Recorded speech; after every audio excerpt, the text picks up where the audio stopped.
నరహరి గారు చాలాసేపటి నుంచి ఉన్నారు. నరహరి వేణుగోపాల్ రెడ్డి గారు సార్ చెప్పండి సార్, వింటున్నా. మీరు అప్పుడు ఏదో ఇంటర్వ్యూ కావాలనుకున్నారు, బట్ అప్పుడు వాళ్ళిద్దరు మొలుగులో ఉన్నప్పుడు ఫోన్ వచ్చింది, హన్మకొండకు వచ్చేసిన. చెప్పండి. ఎందుకంటే వాళ్ళిద్దరు ఫ్లో కావద్దని చెప్పాను. సో ఒకటి, ఇవాళ లొంగిపోయినారు 39 మంది, ఇంకా 59 మంది ఉన్నారట తెలంగాణ నుంచి. అవును, పేర్లు కూడా చెప్పిండ్రు. పేర్లు కూడా చెప్పారు.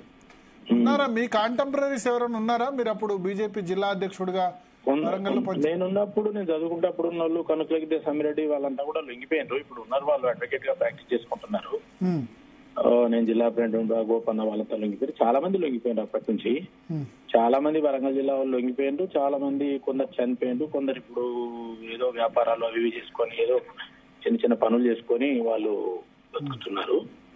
అది అయితే ఇప్పుడు గత కొద్ది రోజుల నుంచి దీని మీద పెద్ద ఎత్తున చర్చ జరుగుతున్నది. మీకు స్వాగతం. చాలా మంచి చర్చ జరుగుతున్నది. అనేక విషయాలు బయటకు వస్తున్నాయి. ఇప్పుడున్న సిచ్యువేషన్ లో మీకు ఒకటి చెప్తున్నా. పౌర హక్కుల గురించి మాట్లాడే వాళ్ళు పౌర హక్కుల గురించి కంటే ముందు పౌర బాధ్యతల గురించి మాట్లాడాలి. బాధ్యతలు కరెక్ట్ ఉంటే వాటిలోనే ఇతరుల హక్కులు మిడి ఉంటాయి. ఇది అందరికీ తెలుసు. మరి పౌర బాధ్యతల గురించి మాట్లాడకుండా ఇప్పుడు ఉదాహరణకు మొన్న వేణుగోపాల్ గారు లొంగిపోయిండు. అనేక దశాబ్దాలు పనిచేసి అనేక మంది. ఇంకొక అతను కూడా లొంగిపోయిండు. ఆయన ఎవరు, ఉమేష్ చంద్రన్ చంపిన అతను, చంద్రబాబు నాయుడు గారికి బ్లాస్టింగ్ పెట్టి, ఇంకెవరికో బ్లాస్టింగ్ పెట్టి, మన పంచాయతీరాజ్ మినిస్టర్ ను చంపేసి, ఇట్లాంటి వ్యక్తులు కూడా లొంగిపోయారు. లొంగిపోయిన వాళ్లకు అనేక రివార్డ్స్ ఉంటే ప్రభుత్వం ఓ ప్రకటన ఇచ్చింది. ప్రకటిస్తే వాళ్ళతో పాటు అనేక వందల మంది లొంగిపోయారు. సీఎంల ముందు మనం లైవ్ చూసినాం.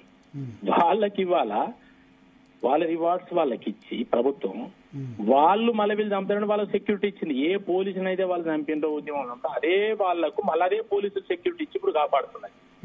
అంటే ప్రభుత్వం దగ్గర డెమోక్రసీ ఉంది, క్షమాగుణం ఉంది, సిస్టమ్ ఉంది, అన్ని ఉన్నాయి. కానీ ఇప్పుడు పదే పదే ఆ న్యాయ ప్రక్రియ ముందే శిక్షించాలి అంటే ఇప్పుడు అదే చట్టంలో వాళ్ళకి ఏమన్నా చట్టం పోలీసులను కాల్చేయమని వాళ్ళకి ఏమన్నా ఇచ్చిందా? న్యాయ ప్రక్రియలో ఉందా? వాళ్ళదేమన్నా ఏం లేదు కదా, వాళ్ళకి ఏం లేదు కదా. కానీ నేను నక్సల్స్ ప్రాంతంలో వరంగల్ జిల్లాలో పుట్టి పెరిగినని 45 సంవత్సరం 43 సంవత్సరం రాజకీయాలు ఉన్నాయి. మన శేఖర్జీ కూడా అక్కడ ఉన్నారు. వారు నా జిల్లానే, వారిది మాది ఒకటే జిల్లా. అనేక సంవత్సరం చూస్తున్నాం, అనేక పోరాటాలు చూస్తున్నాం. అనేక సార్లు మేము కూడా థ్రెటన్ నుంచి తప్పించుకున్నాం. నేనేమంటున్నా అంటే ఇవాళ వాళ్ళు నిజంగా ప్రజా సమస్యల మీద పోరాడితే డెమోక్రటిక్ సిస్టమ్ లోకి వచ్చి పార్లమెంటరీ ప్రజాస్వామ్య విధానంలోకి వచ్చి పోరాడడం అనేది పరిష్కరించుకున్నారు. కానీ వాళ్ళు ఈ ప్రజా సమస్యలను అడ్డం పెట్టుకుని దేశ వ్యతిరేకంగా వాళ్ళు ప్రవర్తించి దీన్ని అడ్డం పెట్టుకొని మాట్లాడితే దేశ వ్యతిరేకమే అవుతుంది. వాళ్ళు దేశ వ్యతిరేకంగానే మాట్లాడుతున్నారు. ఇప్పుడు సోదరి కూడా చెప్పింది కదా, దేశ వ్యతిరేకంగానే వాళ్ళు ఆయుధం పట్టాల్సిన అవసరం ఉన్నది. దేశంలో ఉన్న దేశ వ్యవస్థను, దేశాన్ని చిన్నాభిన్నం చేయాలని, ఈ దేశానికి వ్యతిరేకంగా ఈ పార్లమెంటరీ ప్రజాస్వామ్య విధానాన్ని వ్యతిరేకంగా బాహాటంగా చెప్పుకుంటూ వాళ్ళు వ్యతిరేకిస్తున్నారు. మన శరత్ గారు పదే న్యాయ వ్యవస్థ, రాజ్యాంగ వ్యవస్థ గురించి మాట్లాడుతున్నారు. అదే ఆ రాజ్యాంగ వ్యవస్థకు వ్యతిరేకంగానే వాళ్ళు పోరాడుతున్నారు. పోరాడినప్పుడు వాళ్ళను చట్ట పరిధిలో తీసుకురావని పోలీసు వాళ్ళు పెట్టినప్పుడు బ్లాస్టింగ్ చేసి వాళ్ళని చంపుతున్నారు. వాళ్ళు వాళ్ళ చట్ట పరిధిలో తీసుకొని పోయినప్పుడు వాళ్ళు డెన్లు తయారు చేసుకొని వాళ్ళు మాటేసి చంపుతున్నారు. అలాంటప్పుడు చట్టంలో కూడా అదే పోలీసులు ఆత్మరక్షణ కొరకు కాల్పులు జరుపుతున్నారు. ఒకటి. రెండోది బూటకు ఎన్కౌంటర్ అని వీళ్ళు మాట్లాడుతున్నారు. అది ఇప్పుడు యుద్ధంలో పోయినాక ఎత్తులు పై ఎత్తులు ఉంటాయి. అది ఇప్పుడు పాకిస్తాన్ సైన్యం చేస్తే అంతమంది వాళ్ళు దోస్తుగా ఇద్దరు అటు ఇటు బార్డర్ లో ఉన్న వాళ్ళు మాట్లాడుకుంటారు, చేయాలి అవుతారు. కానీ యుద్ధం వచ్చినప్పుడు ఎవరికి వాడే. ఇప్పుడు యుద్ధంలో పోయినప్పుడు ఎత్తులు పై ఎత్తులు డాన్ల బూటకమా నిజమా ఇవన్నీ ఉండయి. అరే నిన్ను చంపుతుంటే తన ఆత్మరక్షణ కొరకు తనకు ఆయుధం ఇచ్చినప్పుడు తను తన ప్రాణం కాపాడుకునే కాకుండా చట్టాన్ని కాపాడేందుకు కూడా, అతను దేశాన్ని కాపాడేందుకు కూడా ఫైట్ చేస్తున్నాడు. త్యాగం పిల్లది. అరే నువ్వు దేని కొరకు తుపాకీ పెట్టినవో చెప్పవు. నువ్వు తుపాకీ పట్టుకొని చర్చలు అంటావు. చర్చలు ఇప్పుడు ఎందుకు గుర్తొచ్చినాయి? నువ్వు చర్చలు తుపాకీ ఆడబడేది చర్చలోరా. ఇప్పుడు మల్లోదుల వేణుగోపాల్ గానీ ఇతరత్రాలు లొంగిపోయిన వాళ్ళందరూ ఇప్పుడు ప్రజా సమస్యల విషయంలో పోరాడమనండి. ప్రజా సమస్యల విషయంలో పోరాడినప్పుడు వాళ్ళకి తుపాకులు అవసరం లేదు. ఆ స్వేచ్ఛ ఉన్నది, ప్రజాస్వామ్యం ఉన్నది, స్వేచ్ఛ ఉన్నది, చట్టం ఉన్నది. కొట్లాడండి, తీసుకురండి మార్పులు. ఎన్ని సమస్యలు పరిష్కారం అయితే లేవు. కాబట్టి ఇదంతా వితండవాదంతో ఏమైనా పౌర హక్కులైనా పౌర హక్కు లేదు, ఏం లేదు, వాళ్ళ బాధ్యత లేవు, వాళ్ళ బాధ్యత పాటించరు. ఎప్పుడు కూడా పౌర బాధ్యత నిర్వర్తించడం. ఒక వ్యక్తి తన బాధ్యత నిర్వర్తిస్తే అప్పుడు ఆ సమాజం కూడా అదే విధంగా బాధ్యత నిర్వర్తిస్తే ఈ సమస్య ఉండదు. కానీ బాధ్యత లేకుండా వీళ్ళ హక్కుల గురించి మాట్లాడతారు. బాధ్యత లేకుండా హక్కులు ఉండయి, అసలు హక్కులే ఉండయి. బాధ్యత నిర్వర్తిస్తే హక్కులకు భంగం కలగదు. కానీ బాధ్యత లేనోళ్లే హక్కుల గురించి మాట్లాడతారు. వాళ్ళు ఏడ కూర్చొని రెచ్చగొట్టి మీరు జంగల్లో కొట్లాడండి అని వీళ్ళు మాత్రం మంచిగా పిల్లల్ని చదివించుకొని వీళ్ళు ఏదో ఒక పని చేసుకుంటూ ప్రభుత్వాల మీద ఏదైతే వ్యతిరేకంగా మాట్లాడుకుంటూ ఇవన్నీ చేసుకుంటూ, అరే డెమోక్రసీలో నీకు అనేక అవకాశాలు ఉన్నాయి, మరి ఏం చేయాలి ఇప్పుడు చెప్పరాదు. ఇప్పుడు ఏమన్నంటే చట్టం ముందు ఎట్లా నిలబెట్టాలి వాళ్ళని? వాడు వస్తే తుపాయి పట్టుకొని సంపద నిండిపోతానండి, మరి ఎట్లా నిలబెట్టాలి వాళ్ళని? చట్టం ముందుకు ఎట్లా తీసుకురావాలి? ఎట్లా దొరుకుతారు చెప్పండి, నాకు చెప్పండి, ఎట్లా రావాలి? అనేక మంది పోలీసులు చనిపోయిన విషయం మేము దానం చేసినాం, పోలీసులు చనిపోతే ఏడ్చుకుంటూ దానం చేసినాం. రాజకీయ నాయకులను చంపిండ్రు, అనేక మందిని చంపిండ్రు అంటే వాళ్ళకి ఎవరిచ్చింది? అదే ఏ చట్టం ఇచ్చింది? ఏ చట్టం ఇచ్చింది? వాళ్ళ హక్కులు చంపేటోనికి హక్కు ఉంటది కానీ అంటే ఇప్పుడు ఎవడైతే తుపాకీ పట్టుకొని చంపుతున్నాడో ఆ చంపేటోనికి చచ్చిపోవడానికి హక్కు గురించి ఎందుకు మాట్లాడరు? జీవించే హక్కు గురించి ఎందుకు మాట్లాడరు? ఏ రైట్స్ నీకు ఏ రైట్స్ నువ్వు తుపాకీ పెట్టినావు? దేని కొరకు తుపాకీ పెట్టినావు? ఇది ఎవ్వరి దగ్గర జవాబులే. మేము కూడా కాలేలేపులా రాడికల్స్ వర్సెస్ విద్యార్థి పరిషత్, రాడికల్స్ వర్సెస్ నేషనలిస్ట్ గా ఎన్నో కొట్టాడలే, ఎన్నో చర్చలేని, కానీ వాళ్ళ దగ్గర ఆన్సర్ ఉండదు. ఒకటే పిడివాదం మాట్లాడతారు వాళ్ళు. కాబట్టి వాళ్ళు పక్కా దేశానికి వ్యతిరేకంగా మాట్లాడతారు. వాళ్ళు దేశద్రోహులు, నాకు డౌటే లేదు. ఏమైనా హోమ్ మినిస్టర్ మాట్లాడారు, హోమ్ మినిస్టర్ ఎందుకు? హోమ్ మినిస్టర్ శాంతి భద్రతలు కాపాడడం, వేర్పాటువాదాన్ని తీవ్రవాదాన్ని అణచివేయడే హోమ్ మినిస్టర్ పని. హోమ్ మినిస్టర్ ఏం మాట్లాడుతున్నాడు? లీగల్ గా మాట్లాడుతున్నాడు. లొంగిపోయింది బాబు అన్నాడు. లొంగిపోయిన వాళ్ళు ఇప్పుడు లేరా? మన ముందు ఇదే మొన్ననే కదా చర్చలు. అరే అట్లా కాదండి, వాళ్ళని చంపిండ్రా? ఇప్పుడు వాళ్ళు ఎంతమంది పోలీసులను చంపిండ్రు, మరి వాళ్ళు లొంగిపోతే వాళ్ళని చంపిండ్రా? చంపలే కదా. వాళ్ళు రక్షణ కూడా ఇచ్చింది కదా, వాళ్ళు రివార్డు కూడా ఇచ్చింది కదా. ఇంకా ప్రభుత్వం ఎక్కడ తప్పు చేసింది నీకు? కాబట్టి ఇవాళ వితండవాదం చేస్తూ దేశానికి వ్యతిరేకంగా మాట్లాడుతూ చట్టానికి వ్యతిరేకంగా మాట్లాడుతూ చట్టానికి వ్యతిరేకంగా మాట్లాడి దేశానికి వ్యతిరేకంగా మాట్లాడే వరకు ఈ చట్టంలో హక్కులు వాళ్ళకు వర్తించాలని మాత్రం మాట్లాడు. అరే నువ్వు ఈ దేశం ఈ చట్టాన్ని వ్యతిరేకించినప్పుడు చట్టం ఇచ్చే హక్కులు నీకెందుకు వస్తాయని నేను అంటున్నా. ఆ చట్టం ఇచ్చే హక్కులు నీకెట్లా వర్తిస్తాయి? దాన్ని వ్యతిరేకిస్తున్నావు నువ్వు అంటే నువ్వు బతికేందుకు ఆ చట్టం యొక్క హక్కులు నువ్వు దానికి చట్టం అవ్వాలి ఉండి దేశాన్ని ఇచ్చిన చట్టాన్ని యాక్సెప్ట్ చేసినా చేయకపోయినా ఆ హక్కులు, మానవ హక్కులు అనేది ఏమంటారు సార్? మానవ హక్కులు అనేది అందరికీ ముందు రాజ్యాంగాన్ని యాక్సెప్ట్ చేసినా చేయకపోయినా హక్కులు అయితే ఉన్నాయి. రాజ్యాంగంలో ఎక్కడ చెప్పలే రాజ్యాంగంలో నేను చంపడం, రాజ్యాంగంలో నేను చంపేదందుకు కట్టే నువ్వు సావు అని ఇక్కడ రాజ్యాంగం చెప్పాలి. అడ్వకేట్స్ ఇద్దరు ఉన్నారు కాబట్టి చెప్పాలి. మీరు వాళ్ళ అడ్వకేట్లు వేరే కట్టే అడ్వకేట్ లో డెఫినేషన్ చెప్పిండ్రా? అడ్వకేట్ ఒక ఆయన న్యాయం కొరకు, ఆయన అన్యాయం కొరకు వాదిస్తాడు. ఇద్దరు న్యాయం కొరకు వాదిస్తే సమస్య ఉండదు. కాబట్టి అడ్వకేట్ గురించి మనం అంటే నేను అడ్వకేట్లను అవమానపరచలేను. ఇప్పుడు నిన్న కూడా చెప్పిన నేను అడ్వకేట్లు ఎవరైతే ఉన్నారో అడ్వకేట్లు వాళ్ళ యొక్క వాదన నెగ్గించుకుందుకు మాట్లాడడం కాదు, వాళ్ళ న్యాయం నెగ్గించడానికి మాట్లాడాలి. అప్పుడు నిజమైన అడ్వకేట్. అడ్వకేట్ న్యాయమే కదా, అది ఉందా? కాబట్టి అడ్వకేట్లు మాట్లాడుతున్నారంటే దానికంటే మనకు రూల్ ఆఫ్ లా గురించి మాట్లాడుతాను. నేను నిన్న కూడా చెప్పిన రూల్ ఆఫ్ లా అంటే ఏంది? చట్టబద్ధ పాలన. నా దృష్టిలో చట్టబద్ధ పాలనతో పాటు ధర్మబద్ధ పాలన కూడా ఉంటుందని చెప్తున్నాను. భారతీయ జనతా పార్టీ నేను చెప్పేది ధర్మబద్ధ పాలన. ధర్మబద్ధ పాలన ఎప్పుడు ఉంటుంది? చట్టబద్ధ పాలన కోరుకుంటూనే చట్ట పరిధిలో కానప్పుడు కొన్ని ధర్మబద్ధంగా చేస్తారు. ఇప్పుడు మా దగ్గర ఉదాహరణ చెప్తున్నా, యాసిడ్ పోస్తుండ్రు ఆడపిల్లల మీద, ముగ్గురిని ఎన్కౌంటర్ చేసిండ్రు. అన్ని ఎన్కౌంటర్ చేయరు. అది ఆడపిల్లల భద్రతకు ఒక భయం ఉండాలని ఎక్స్ట్రాడినరీ కేసులు కొన్ని ఉంటాయి. ఎక్స్ట్రాడినరీ కేసులు పట్టుకొని మీరు ఎట్లా చేసిందంటే ఎట్లా? ఎవడు కంట్రోల్ చేయాలి? మరి ఇప్పుడు శాంతి భద్రతను కంట్రోల్ చేయాలంటే ఎట్లా చేయాలి? కొన్ని ఎక్స్ట్రాడినరీ కేసులు ఉంటాయి, కొన్ని చట్టం అవతలివి కూడా చేస్తారు, కానీ సమాజం కొరకే చేస్తారు. అవి కూడా నేను చెప్తున్నా. ఇప్పుడు మీరు చెప్పే లెక్క ప్రకారం నేను చెప్పిన గ్రామాలలో లక్షల పంచాయతీలు అవుతున్నాయి, అవన్నీ చట్టం అవతలు అవుతున్నాయి. అవన్నీ నువ్వు తప్పని చెప్తావా? కాబట్టి అక్కడ న్యాయం ఉందా లేదా అని ఆలోచించాలి. అంతేగాని నేను తుపాయి పట్టుకుని ఎవరిని పడితే వాళ్ళని చంపుతా నన్ను ఏమడుతున్నాను చట్ట పరిధిలోనే శిక్షించాలంటే నువ్వు చట్ట పరిధిలో ఉన్నాక నిన్ను శిక్షించే అవకాశమే రాదు కదా. నువ్వు చట్టం అవతలు ఉన్నావు కదా, చట్టం అవతలు ఉన్న చట్టం ఎట్లా వర్తిస్తుంది నేనంటే వర్తిస్తుంది అంటే ఎట్లా వర్తించే చట్టం ఉందా? అది చట్టాన్ని వ్యతిరేకించడం చట్టం వర్తిస్తుంది అని ఉన్నదా రాజ్యాంగంలో? పోలీసులను చంపుతుంటే పోలీసులు పోయి ఎదురు కాల్పులు చేయొద్దని ఉన్నదా? ఆత్మరక్షణ చేసుకోవద్దని ఉన్నదా? వీళ్ళు ఇంతకుముందు శరత్ గారు అన్నారు పాకిస్తాన్ వాడు వాపిని తెచ్చుకుంటే బార్డర్ సెక్యూరిటీ ఫోర్స్ ఏం చేస్తా అంటే అలా 1000 కిలోమీటర్లు ఉంటే ఇక్కడ తీసుకుంటూ ఉంటేనే కదా వాడు ఇచ్చే దొంగతనం తెచ్చుకుంటారా? ఏమన్నా వాళ్ళు ఏమన్నా అంజనం వేసి చూస్తారా? అంటే వీనికి ఈ దేశంలో వెపన్ తెచ్చుకున్నటువంటి దేశం పట్ల బాధ్యత ఉంటుందా? అంటే వెపన్ తెచ్చుకుంటానంటే నువ్వు దొంగతనంగా పాకిస్తాన్ తెచ్చుకుంటానో వాడిని చేయగలిపి నువ్వు దేశాన్ని వ్యతిరేకంగా తెచ్చుకుంటున్నావు. ఎట్లా తెచ్చుకున్నావు నువ్వు? కావాలి కాయద్దా అంటే కావాలి కాయకపోతే నువ్వు దేశాన్ని నాశనం చేస్తావా? కావాలి కాస్తాడు. కాస్తే ఇన్ని కోట్ల మంది ఉన్న కాడ, ఇంత పెద్ద బార్డర్ ఉన్న కాడ అవకాశాలు ఉంటాయి తెచ్చుకునేందుకు. నువ్వు తప్పు చేస్తున్నాడని నేను చెప్తే అరే నువ్వేం చెప్తానో కావాలి కాస్తావు ఏం చెప్తాను అంటే ఏం చెప్పాలి నేను చెప్పండి. దానికి ఆన్సర్ ఉంటుందా? శరత్ గారు ఇది వితండవాదం కాదా ఇది? శరత్ గారు ఇప్పుడు అడ్వకేట్ శరత్ గారు ఆ ఉద్దేశం ఏంటంటే మానవ హక్కులు అనేవి మనుషులకు ఉంటే గానీ మృగాలకు ఉండవు. మనుషులు కాదు అసలు, వాళ్ళ అవతల వాళ్ళు చంపుతుంటే. ఒకటి మాత్రం ఉంది sir, we are parallel lines, we travel together but we will never agree on anything. నేను సోదరితో గానీ లేకపోతే ఆయనతో గానీ నేను ఎక్కువగా దీని మీద ఆలోచించడం వేస్ట్. ఎందుకంటే there is a serious ideological difference between us. Fundamentally, I feel that the fundamental rights are not granted. They are born rights. We have only recognized them by a constitutional process. Every person, please. Sir, నేను మిమ్మల్ని disturb చేయలేదు. ఒక విషయం sir, నేను మిమ్మల్ని అంటలేను, భరత్ గారు చెప్తున్నా సార్. మావోయిజం అంటేనే ఈ దేశంలో ఉన్న ప్రజాస్వామ్యాన్ని వ్యతిరేకించడము. మావోయిజం అంటేనే చైనాలో ఉన్న కమ్యూనిజం ఏకపక్ష పాలన ఏదైతే ఉన్నదో, ఏకపార్టీ పాలన ఉన్నదో అది రావాలని వాళ్ళు కోరుకోవడము.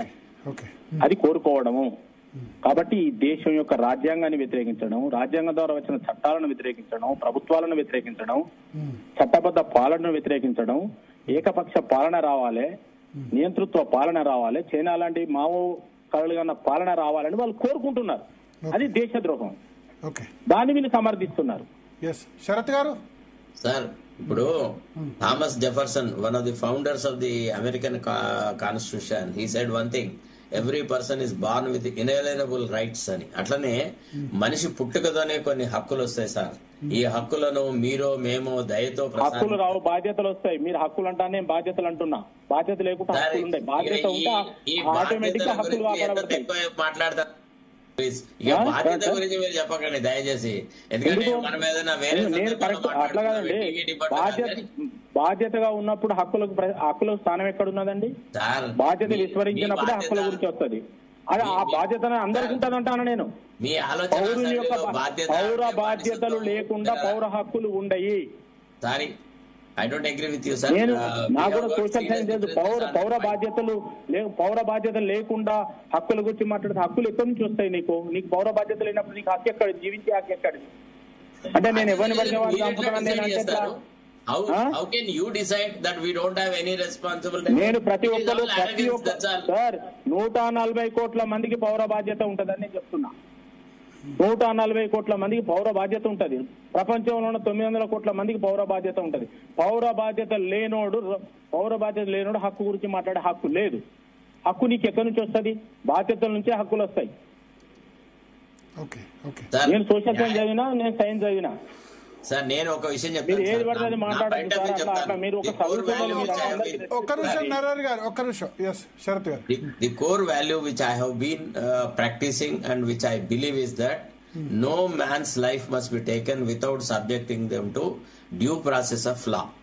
Any killing in the name of curbing extremism or in the name of protecting the borders or whatever it is, ఇట్లాంటివి ఏవి కూడా, ఈవెన్ యుద్ధంలో దొరికిన వాళ్లను కూడా మనం ఇంటర్నేషనల్ కోవెనెంట్స్ ప్రకారంగా సరెండర్ చేసేటువంటి విధానం ఒకటి ఉంది ఇంటర్నేషనల్ పాలిటిక్స్ లో, ఇంటర్నేషనల్ ఇష్యూస్ లో కూడా.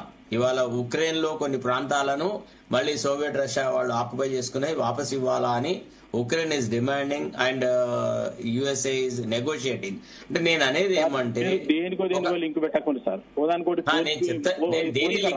సార్, చెప్తున్నాను. ఇవాళ ఎప్పుడు కూడా యాదకుంచుకోండి, ఒక taking out the life of a person without subjecting to due process of law is nothing short of murder. This is what the law declares. Sharath గారు, నేను 10 రోజుల నుంచి మీ చర్చలు చూస్తున్నా. ఒక్క రోజు కూడా నక్సలైట్లు అన్యాయంగా చంపిన వాళ్ళ గురించి ఒక్కసారి కూడా మీరు విచారం వ్యక్తం చేయలేదు. కానీ ప్రతిరోజు వాళ్ళకు వాళ్ళ హక్కుల గురించి మాట్లాడుతున్నారు, కానీ వాళ్ళు చంపిన వాళ్ళ గురించి మాట్లాడతలేరు. మీరు Sir, this debate is about the surrenderance of the Naxalites and also the killing of the Naxalites మీద టాపిక్ వచ్చింది. నిన్నటి డిబేట్ మీరు పార్టిసిపేట్ కాలేదు, మీరు వినలేదు. కానీ నేను విన్నా నిన్న కూడా విన్నా, నేను అందరి చర్చలు విన్నా, ప్రతిరోజు దీన్ని చూస్తున్నా. నిన్న పార్టిసిపేట్ ప్రతిరోజు మీరుంటున్నారు, మీ పాత్ర మారదు కానీ అందరి పాత్ర మారుతున్నది. అందరి చర్చలు మీ చర్చ కూడా వింటున్నా, నో డౌట్. కాకపోతే నేను ఏమంటున్నా అంటే, సరే ఇవన్నీ డిబేట్ జరగనియండి, ప్రజాస్వామ్యంలో చర్చకు స్వాగతించాం, అవన్నీ చేద్దాం. కానీ ఇప్పటి వరకు నేను ఏం చెప్తున్నా అంటే, ప్రభుత్వాలు, రాష్ట్ర ప్రభుత్వం పార్టీలో సంబంధం లేదు. ఈ దేశంలో ఉన్న చట్టబద్ధ వ్యవస్థ ఏదైతే ఉందో ఆ వ్యవస్థలో ఉన్న పాలకులు ఎవరైతే ఉన్నారో నక్సలైట్లని ఇప్పటి వరకు కూడా ఎక్కడ కూడా అన్యాయంగా చంపలేదు. వాళ్ళని లొంగిపోమ్మంటున్నారు, పునరావాసం ఇస్తున్నారు, ఆ ఏరియాలలో డెవలప్ చేస్తున్నారు. ఎన్నో రకాల 50 ఏళ్లలో ఎన్నో మారిన 50 ఏళ్ల కింద ఉన్నట్టు ఇప్పుడు చాలా డెమోక్రసీ ఉంది, సమస్య ఉంటే చర్చలు ఉన్నాయి, మాట్లాడుతున్నారు. ఇవన్నీ చేసుకుంటూ డెవలప్ చేసుకుంటూ పోతున్నారు కదా. ఒక్క రోజులోనే అంత కాదు కదా, చేసుకుంటూ పోతున్నారు. నక్సలైట్లను అన్యాయంగా చట్ట వ్యతిరేకంగా ఏం చంపలేదు. ఎక్కడైతే ఎక్స్ట్రీమ్ గా ఉన్నదో, ఎక్కడైతే వాళ్ళు పోలీసులను ఇబ్బంది పెట్టిందో, పోలీసులు వాళ్ళని పట్టుకునే క్రమంలోనో లేదా ఇట్లాంటి క్రమంలోనో చేస్తున్నారు అంతే తప్ప ఎక్స్టాండరీ గా జరుగుతున్నాయి తప్ప మొత్తం దేశం అంతా ఎక్కడ పడితే అక్కడ అన్డెమోక్రటిక్ గా చేస్తలేరు. విపరీతంగా హింసను సృష్టించి పాలకులను కానీ లేదంటే పోలీసులు కానీ చంపినప్పుడు దాని మీద లొంగిపోకుండా వాళ్ళు అదే తుపాకీ పట్టుకొని మేము కొట్లాడతాం అన్నప్పుడు ఆ కన్ఫ్రంటేషన్ లోనే పోతున్నారు తప్ప అంత మిక్కిలేం లేదు. కాకపోతే మీరు చర్చ తీసుకొస్తాను, ఒకే ఒక చర్చ ఏంటంటే అది బూటక ఎన్కౌంటరా, నిజం ఎన్కౌంటరా, బూటకము ఎన్కౌంటర్. నిన్న కూడా ఈయన బూటకపు ఎన్కౌంటర్, నిజం ఎన్కౌంటర్ అనేది ఉండదు. యుద్ధం జరుగుతుంటే యుద్ధంలో ఎత్తిలేసి వాడు చెప్తాడు, వీడు చెప్తాడు, ఇది ఉంటుంది అంతే. ఇక ఉన్నప్పుడు వీళ్ళది పై చేయితే పై అవుతుంది అంటే వాళ్ళది పై చేయనప్పుడు మీరు మాట్లాడరు, వీళ్ళది పై చేయనప్పుడు మీరు మాట్లాడతారు, వాళ్ళ హక్కు గురించి మాట్లాడతారు. మరి పోలీసులు వెళ్ళిపోతే వీళ్ళ హక్కులు ఏం కావాలి అది మాట్లాడారు. వీళ్ళకేమైనా వ్యక్తిగత కక్ష ఉన్నదా వాళ్ళకు? వాళ్ళలో భాగంగా గవర్నెన్స్ లో భాగంగా వీళ్ళు ఉన్నారు, వీళ్ళకి వాళ్ళ మీద ఏం వ్యక్తిగత కక్ష లేదు. నేను 83 arts and science college student. మేము ఒకవైపు బాలగోపాలు, ఒక ఎల్దండ రఘుమారెడ్డి ఒకే వేదిక మీద మాట్లాడితే డాడీ కలిసి మేము నేషనలిస్ట్ అందరం కలిసి విన్నోళ్ళం. అప్పటి నుంచి ఇవన్నీ చదువుకున్న వాళ్ళం. కాబట్టి అనవసరంగా ఏవో పౌరుల ప్రాణాలు కానీ ఏ ప్రభుత్వాలకు కూడా ఉండాలి, అది ఏ పార్టీ ప్రభుత్వం అయినా కానీ. పట్ల నాకు ఏ రకమైన డౌట్ లేదు. నేను మీరు మేధావి, తెలియగలని ఒప్పుకున్నాను. చర్చ క్లోజ్ చేయాలి 2-3 minutes లో. 1 minute. ఎస్ మౌనిక గారు ఎస్. 1990లో కాకతీయ ప్యాసింజర్ ఎక్స్ప్రెస్ ని కాల్ చేసింది ఎవరు? నక్సలైట్లు. గట్కేసర్ ట్రైన్ లో కాల్ చేసి 48 మంది ప్రాణాలు కాలబెట్టింది ఎవరు? నక్సలైట్లు. ముసలం వచ్చేసి వాళ్ళని కూడా కొట్టుకొని వస్తుంటారు. అంటే వీళ్ళు ఇట్లా పబ్లిక్ ప్రాపర్టీని పాడు చేస్తారు, ప్రజల ప్రాణాలు తీస్తారు, వాళ్ళు కూడా కొట్టుకొని చేస్తారు. జర్నలిస్ట్ ముఖేష్ ని చంపింది ఎవరు? నక్సలైట్లు. హయగ్రీవాచార్ని చంపింది ఎవరు? నక్సలైట్స్. డెమోక్రటికల్లీ ఎలక్టెడ్ లీడర్స్ ని చంపుతుంది ఎవరు? నక్సలైట్స్. దేశం కోసం ప్రాణం అంకితం చేస్తామని చెప్పేసి ఆర్మీలో జాయిన్ అయిన జవాన్ల మీద దాడులు చేస్తున్నది ఎవరు? నక్సలైట్స్. రైట్ టు లివ్ అనేది వీళ్ళకు ఉండకూడదు, ఎందుకంటే rights comes with the responsibility. వీళ్ళకి సిటిజన్ గా రెస్పాన్సిబిలిటీస్ లేని వాళ్లకు రైట్ టు లివ్ అనేది ఉండకూడదు. శత్రువుకి ఎట్లయితే రైట్ టు లివ్ అనేది మాట్లాడినామంటే యుద్ధం చేయడం ఎందుకు? ఇంకా ఇదే కమ్యూనిస్ట్ దేశం అయిన చైనా మీరు చూడండి, ముస్లింలను రోజా కూడా చేయనీయకుండా వాళ్ళ మీద ఆంక్షలు పెడుతుంది. ఎంతమంది పిల్లల్ని కనాలనో పెళ్లిళ్ళు చేసుకోవాలనో వద్దో ఇట్లాంటివన్నీ కూడా పెట్టే కమ్యూనిజం ఉన్న చైనా మనం ఆదర్శంగా తీసుకుంటే సర్వనాశనం అయిపోతుంది హ్యుమానిటీ. నెక్స్ట్, ఈ కంటెంట్ అంతటికి కూడా వ్యతిరేకంగా మాట్లాడే వాళ్ళందరూ డెవిల్స్ అడ్వకేట్స్ అనే నా ఒపీనియన్. భరత్ గారు.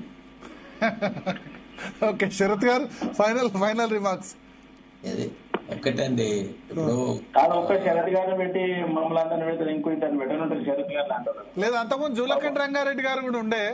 ఒక్క శరత్ గారిని ఎందుకు టార్గెట్ చేస్తారు? ఒక్క శరత్ గారు 10 మందితో సమానం. సీనియర్ అడ్వకేట్ ఒక్క శరత్ గారు 10 మందితో సమానం. మనకి అమోఘమైన మేధస్తుంది వారికి. ఒక్క శరత్ గారు 10 మందితో సమానం.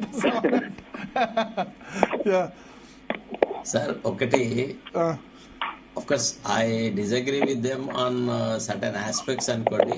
అయితే ఒక major point, I mean towards the end of this debate what I would suggest is that the decision of the extremist brothers and sisters to come overground, to surrender their weapons and want to live in mainstream of life అనేదాన్ని I welcome it wholeheartedly.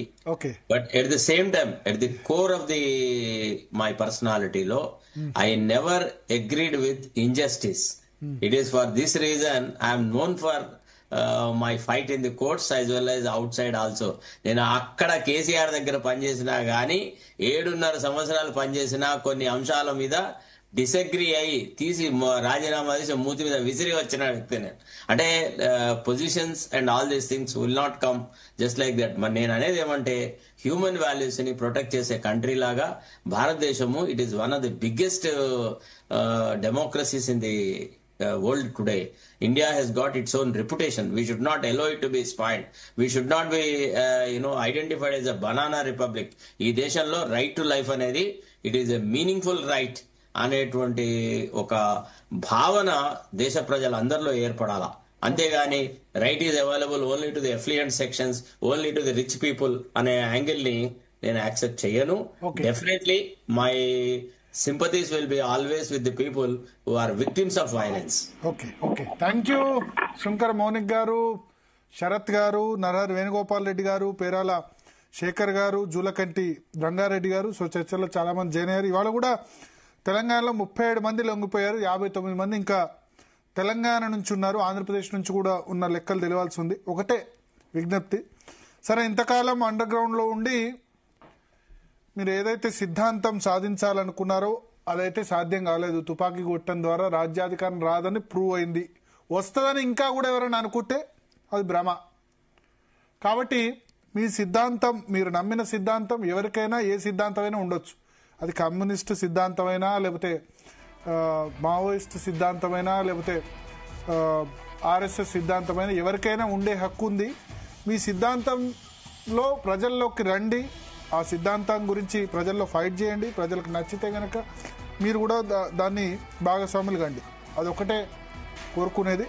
లొంగిపోవాలి, మిగతా వాళ్ళు కూడా లొంగిపోవాల్సిన అవసరం ఉంది. జనజీవన స్రవంతిలో కలవాల్సిన అవసరం ఉంది. ఇంకొక ప్రాణం కూడా పోకూడదు, అటువైపు నుంచైనా ఇటువైపు నుంచైనా కోరుకుందాం. ఇది వాళ్ళ DNA. Stay tune to Zee Telugu.